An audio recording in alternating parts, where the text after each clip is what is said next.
Hello， 大家好 ，A 空好家園阿唐，歡迎大家收聽我哋 A 空好家園嘅頻道啊！咁啊，今日咧就介紹翻咧深圳如何辦理呢個長者嘅服務卡啦吓。咁啊，同惠州嘅長者服務卡咧有少少唔同。咁啊，惠州長者服務卡咧就齋坐車，冇銀聯嘅功能嘅吓。咁啊，深圳咧就呢個長者卡咧就有銀聯嘅功能啦。咁啊，所以咧辦理嘅手續咧就比較多啲啊，條件係比較多啲嘅吓。因為深圳咧呢個後生嘅城市非常之有憧憬啊，大家需要人才嘅深圳吓。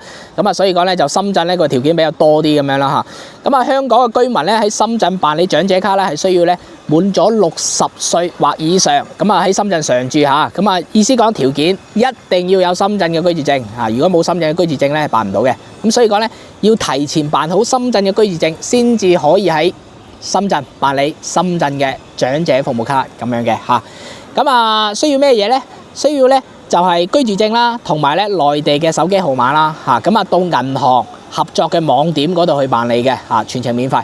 咁啊，要指定嘅銀行嘅喎嚇，平安啊、工行啊、交通銀行啊、建設銀行呢啲 OK 嘅。咁啊，深圳咧邊一區邊間銀行可以咧？歡迎大家同我哋攞列表啦嚇。咁啊，辦理嘅條件咧，同大家講講啦嚇。辦理嘅條件同埋材料啊，資格咧就係一定係喺深圳居住，年滿60歲嚇。第一個係年齡嘅要求，第二個係有居住證咁樣嘅。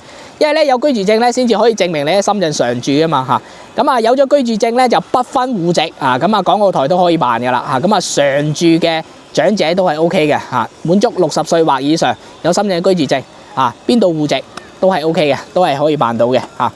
咁啊證件嚟講咧就係回鄉證啦，係嘛，同埋深圳嘅居住證咁樣啦。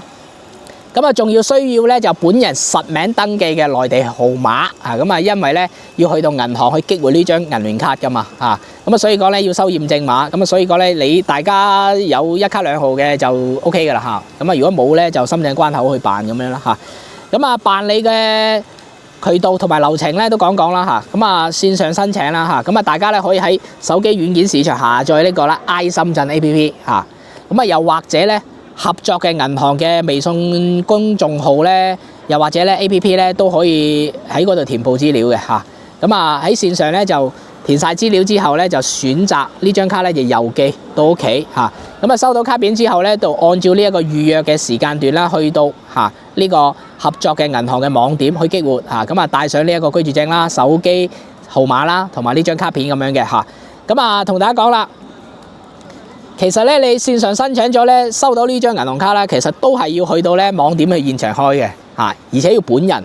咁所以講咧，就你不如咧抽個時間咧，直接咧預約咗，去到嗰間銀行現場發張卡俾你，現場去激活，半日時間搞掂嚇，快嘅2個鐘嚇。咁啊，網點嘅辦理咧，亦都係要通過呢一個 I 深圳嘅呢個 A.P.P 去預約。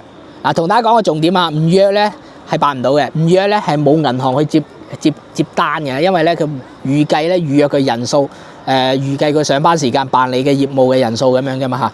同大家講，如果唔預約咧，好難搞，係一定辦唔到嘅嚇。所以講咧，I 深圳呢個軟件一定要下載。第一個係有預約嘅功能，第二個咧就可以先辦理咗、郵寄咗、收到個卡片之後咧，去現場去激活咁樣嚇。建議翻咧都係嗰句啦，去到現場辦啦嚇，現場辦現場激活啦，就唔使話搞2趟咁樣啦嚇。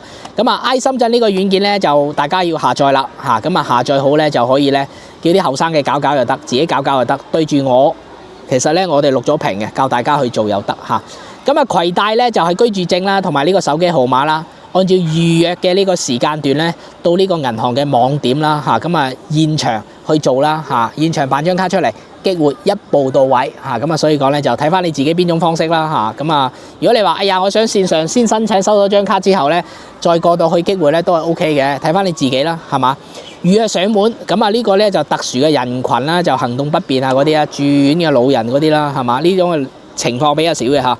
咁啊合作嘅銀行咧就選其中之一就得啦嚇，平安銀行啦、工商銀行啦、建設啦、招商啦、交行咁樣啦嚇。咁啊至於咧就邊一區邊一個銀行可以辦到嘅呢個列表同我哋攞啦嚇，平安銀行求其一間銀行，因為每個區都有100幾200間嘅嘛係嘛。咁啊同大家講下一定要預約嘅啊，如果唔預約咧就一定係辦唔到噶啦嚇。咁啊費用嚟講咧就辦卡咧、郵寄咧、激活咧就全部都係免費嘅啊，唔收取費用嘅。咁啊呢張卡咧，深圳嘅長者移民卡啦，呢張卡咧係可以一卡兩用嘅。敬老優待啦，政策性嘅呢個津貼嘅發放啦，金融帳戶啦，咁啊又可以當深圳通用啦，坐地鐵、坐公交都可以用到嘅嚇。咁啊，特別是有深圳嘅呢個津貼啊，有時可以有啲着數攞下咁樣嚇。咁啊，所以講咧，呢張咧又係銀行卡，又可以存錢，又可以轉錢，又可以收政府嘅津貼發放，又可以當深圳通用啊，又可以坐地鐵，又可以坐公交嚇。咁啊，辦理嘅要點咧，一定要本人嘅，唔可以代辦呢樣嘢嚇。必須要本人去激活呢張銀行卡嘅嚇，咁啊你唔可以話我線上咧收到呢張卡就可以直接用，係繞唔過嘅，係一定要本人去到現場去激活嘅，確認本人嘅嚇。咁啊核心嚟講咧就係居住證啦，深圳居住證啦，呢個係兜唔開嘅嚇。咁啊所以講咧要提前辦好深圳居住證咧，先至可以辦到呢張深圳嘅長者移年卡嚇。咁啊冇呢個深圳居住證咧係冇法辦理嘅，你唔提前預約咧去到銀行都係冇法辦理嘅。咁啊所以講咧就大家咧就先預約。滿咗年紀啊，咁啊指定嘅銀行啊去做翻，而且最重要嘅要素咧就係深圳嘅居住證啦嚇。咁啊依家咧演示一次俾大家望一望啦。